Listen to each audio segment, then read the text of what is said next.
Marine Le Pen's replacement as acting leader of Front National during the final days of her French presidential campaign has stepped down to prepare his legal action over allegations about past statements he made apparently questioning the existence of Nazi gas chambers. Jean-François Jalkh, who was named interim president of the far-right party after Le Pen's decision to stand aside, reportedly told an academic in an interview in 2000, "I believe we should be able to discuss this issue of gas chambers."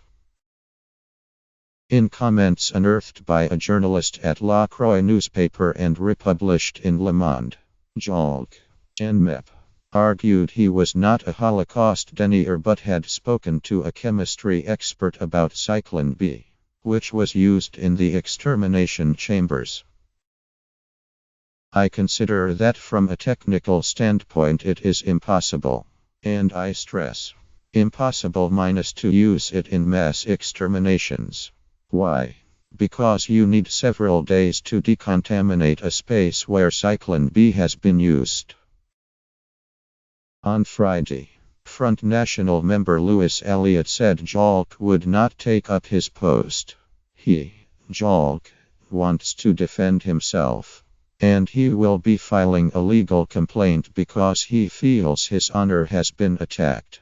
And I can tell you he firmly and formally contests what he is accused of, Elliott told BFM TV.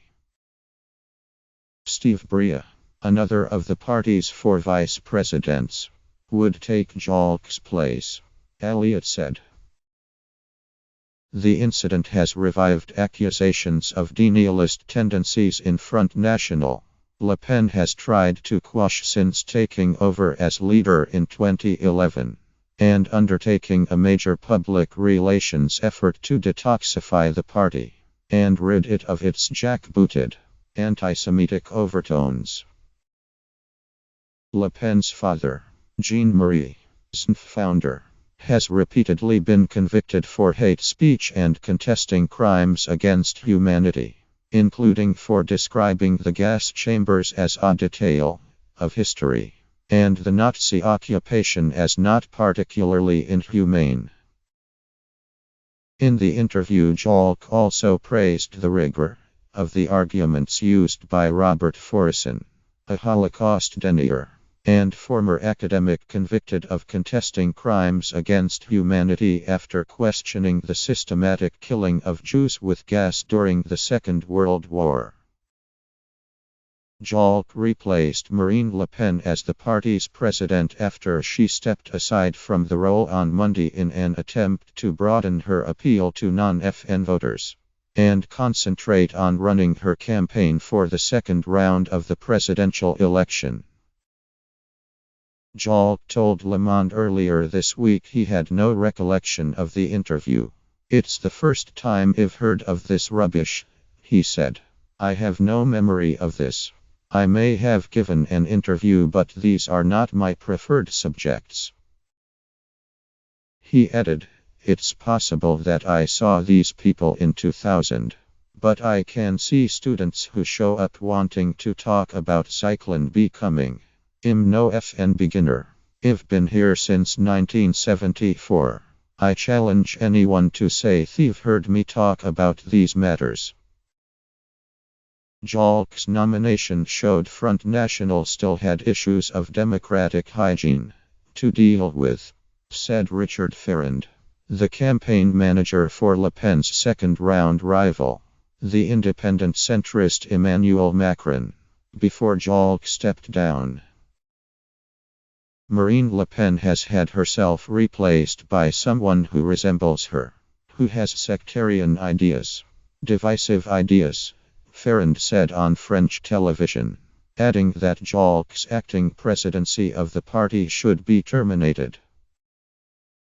But Florian Philippot, Le Pen's closest advisor, dismissed the accusations as a campaign polemic, describing Jalkh as serious, moderate, a patriot and an honest man. David Rackline, Le Pen's campaign manager, denounced a fake scandal and said Jalkh had filed a formal complaint. Magali Boumoza, the academic who carried out the interview, told Le Monde she had contemporaneous notes and a tape recording of her interview with Jalkh, which had been done at SNF former headquarters in Saint Cloud, just outside Paris. She said the interview had lasted 3 hours, and it was Jalkh who spontaneously raised the topic of the gas chambers. Her article had been published in an academic review in 2005 and had not been contested at the time, she said. After clashing at a tumble dryer factory in northern France on Wednesday, Le Pen and Macron clashed over fishing as the campaign resumed on Thursday. Le Pen was up before dawn for a brief trip on a Mediterranean trawler, pledging that France would take back control of its maritime and fisheries policy if she won in the second round vote. She said her grandfather had been a fisherman, so she was in her element, and again criticized her opponent's pro-market, free trade economic program. Macron hit back on Twitter, saying her proposals to take France out of the EU would destroy France's fishing industry. Have a nice trip. Leaving Europe as she proposes is the end of French fishing, he said. The anti-immigration, anti-EU Le Pen finished second to Macron in the first round of the elections last Sunday. Current polls suggest he is on course to defeat her in the runoff on 7 May.